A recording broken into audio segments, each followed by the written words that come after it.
apa ya, solusi dua negara itu sebenarnya bukan apa yang diinginkan oleh Zionis, karena emang dari awal tuh mereka sebenarnya kan pengen.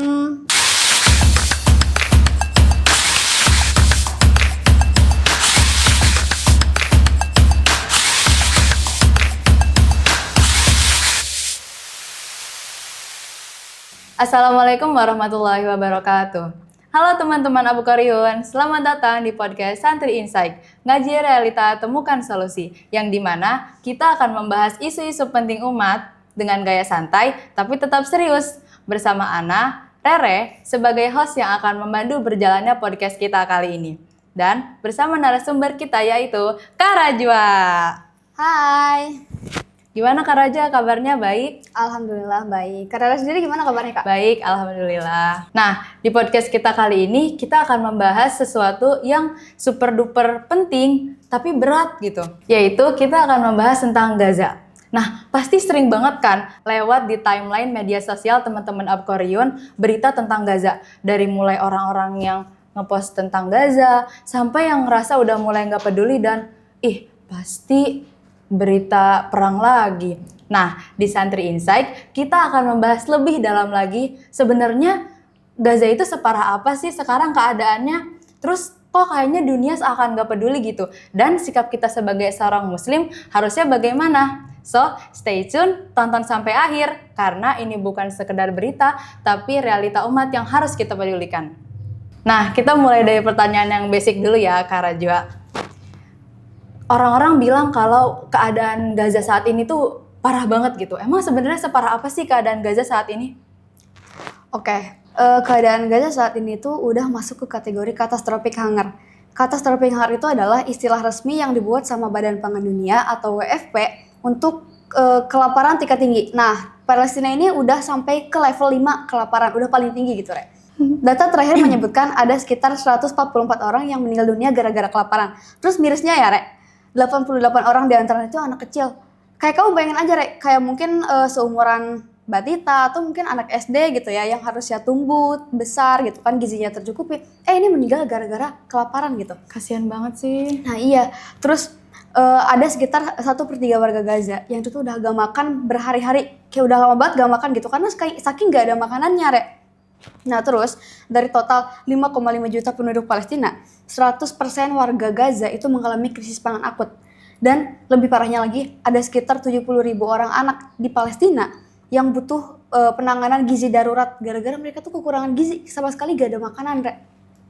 Nah jadi kalau misalnya ada yang nanya, keadaan Gaza sekarang tuh kayak gimana sih gitu, keadaan itu udah parah banget. Ini tuh benar-benar tragedi kemanusiaan yang disengaja gitu, Re. Berarti jelas banget ya kalau keadaan Gaza saat ini tuh bener-bener miris banget. Dan kelaparan itu bukan sekedar dampak dari peperangan, tapi emang bener-bener dijadiin senjata gitu sama mereka. Iya, jadi kayak kelaparan itu semacam alat genosida baru yang dibuat sama Zionis gitu. Dan itu lebih kejam daripada serangan-serangan mereka, Re. Nah, Raj, ngomongin tentang kelaparan nih, banyak banget negara-negara di dunia ini yang katanya ngirimin bantuan ke Gaza. Tapi kok nyatanya bantuan-bantuan itu kayak susah banget gitu datang ke mereka. Emang kenapa sih susah banget? Karena ya, Re, sebenarnya Palestina itu udah diblokade total dari seluruh penjuru gitu. Terus kalau misalnya ada truk-truk bantuan gitu yang mau masuk buat ngirim bantuan, itu malah dihancurin, diserang gitu sama Zionis. Terus ya, pernah tuh waktu itu warga Palestina itu kan lagi kayak ngantri ngambil makan gitu buat mau dapat makan gitu ya dari bantuan gitu. Nah terus otomatis itu kan orang-orang lagi pada kumpul kan, lagi banyak orang gitu di tempat makanan itu tuh. Terus si Zionis ini nih malah ngambil kesempatan buat nyerang kaum muslimin di situ. Jadi pas lagi banyak orang kumpul, itu tuh orang-orang diserangin gitu loh, Re. Jadi kan kayak otomatis banyak banget korban-korban yang berjatuhan gitu. Nah, dari serangan ini gitu, ada sekitar 1.060 orang yang meninggal. Terus 7.200 diantara itu luka-luka gitu. Innalillahi. Bahkan ya, Re, pemerintah Mesir sendiri mengecam Sheikh Al-Azhar, yaitu Imam Ahmad At-Taib gitu. Itu tuh biar apa? Nggak mengecam kekejaman Zionis. Jadi kayak apa ya, ini tuh semakin memperlihatkan gitu kepada kita bahwasanya rezim-rezim Arab itu, mereka tuh lebih memilih hubungan diplomatik mereka sama negara-negara musuh gitu. Itu tuh aman daripada buat nolong saudara mereka sendiri. Ya Allah, padahal udah jelas banget ya Rasulullah SAW itu bersabda bahwasannya bukanlah seorang mukmin yang dia tidur kenyang sedangkan ia mengetahui tetangganya itu sedang kelaparan. Jadi mereka yang diem aja ngelihat kondisi saat ini itu tuh perlu dipertanyakan imannya. Iya betul, apalagi kan kayak kita kan sebagai saudara sesama muslim juga kan kayak gitu. Terus isu soal Palestina ini bukan cuma isu jauh gitu. Tapi menyuarakan Palestina itu menurut Ana itu bagian dari keimanan kita gitu. Nah, reminder ya buat teman-teman Abu Qariyun semua bahwasannya iman itu bukan sekedar kata tapi aksi nyata. Bener gak? Betul banget. Nah, banyak orang-orang yang bilang kalau udahlah serahin aja semuanya ke PBB atau pakai solusi dua negara. Itu sebenarnya bisa jadi jalan keluar nggak sih? Ini menurut dari info-info literasi sama tulisan-tulisan yang pernah Anda baca ya, Rek, kayak di buletin-buletin misalnya Al-Wa'i atau dan lain-lain gitu.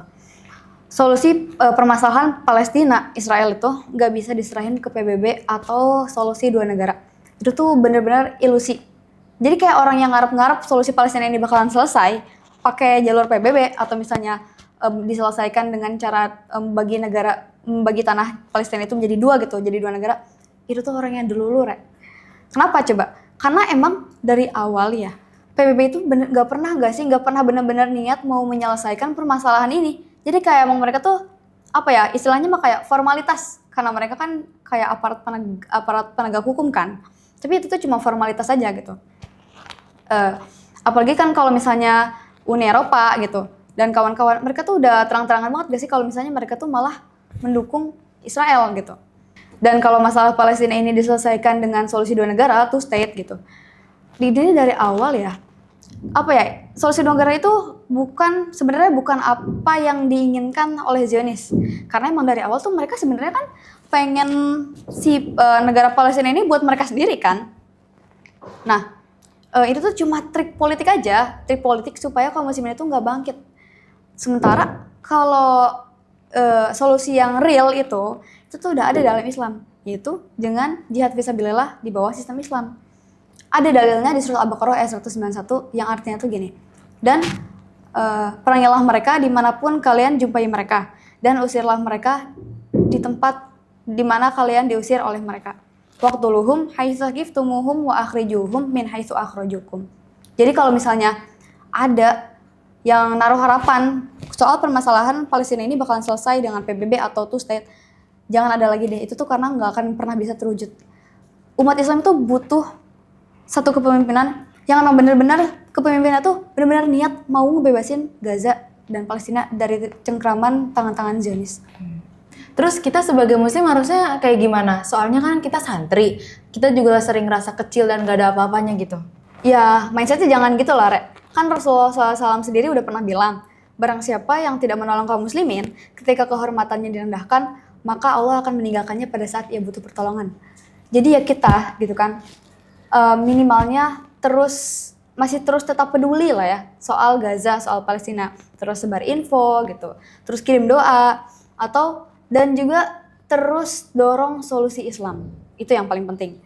Dan gak cukup hanya dengan donasi atau dengan campaign aja, tapi sadar bahwasannya solusi hakiki itu sebenarnya ada di tangan kaum muslimin sendiri, yaitu dengan kembali kepada Islam yang hakiki, Islam yang sebagai sistem, bukan cuma sebagai Islam yang hanya digunakan sebagai ibadah ritual aja, Re. Selama Israel, Zionis didukung Barat dan juga negara-negara Arab cuma duduk diam menonton, dijamin sih Gaza nggak akan pernah bisa bebas. Berarti kepedulian kita itu tuh bukan pilihan tapi kewajiban bagi kita. Iya betul banget. Dan kita itu harus peduli apalagi di Palestina itu tuh saudara-saudara muslim kita gitu. Dan sekecil apapun bentuk kepedulian kita itu berarti di sisi Allah Subhanahu wa taala. Jadi, teman-teman Abu Qariyun, peduli itu bukan pilihan, tapi kewajiban kita sebagai seorang muslim kepada saudara muslim kita yang lain. Dan sekecil apapun bentuk peduli kita terhadap mereka itu berarti di sisi Allah Subhanahu wa taala. Betul banget. Masya Allah, pembahasan Santri Insa kita dalam banget ya dan sangat menggetarkan hati yang membuat kita sadar bahwasannya Gaza itu bukan isu jauh tapi bagian dari iman kita semua. Kakak Rajo sendiri ada nggak pesan buat teman-teman Abu Qariyun? Pesan buat teman-teman Abu Qariyun semua, jangan pernah cuek, jangan berhenti peduli soal Palestina dan Gaza ini ya. Karena sekecil apapun aksi kita, itu tuh udah bernilai banget di sisi Allah Subhanahu wa Ta'ala. Kayak misalnya mulai dari doa, atau misalnya terus sebarkan info, donasi, atau bahkan sampai mendorong umat untuk kembali ke solusi yang hakiki, yaitu kembali kepada Islam yang sebagai sistem. Nah gitu aja. Masya Allah, semoga Allah segera membebaskan Gaza dan menyatukan umat ini dalam satu kepemimpinan yang benar. Amin. Nah, teman-teman Abukarion tahu nggak kenapa podcast ini dinamai Santri Insight? Nah, podcast ini dinamai Santri Insight karena kita ingin mengajak teman-teman Abukarion untuk melihat isu umat dari kacamata Islam, bukan hanya terbawa arus opini dunia. Terima kasih teman-teman Abukarion semua yang sudah menonton podcast ini sampai akhir. Jangan lupa share episode ini supaya makin banyak yang peduli. Ana Rere Dan Ana Rajwa meminta maaf apabila ada salah kata. See you in the next episode. Wassalamualaikum warahmatullahi wabarakatuh.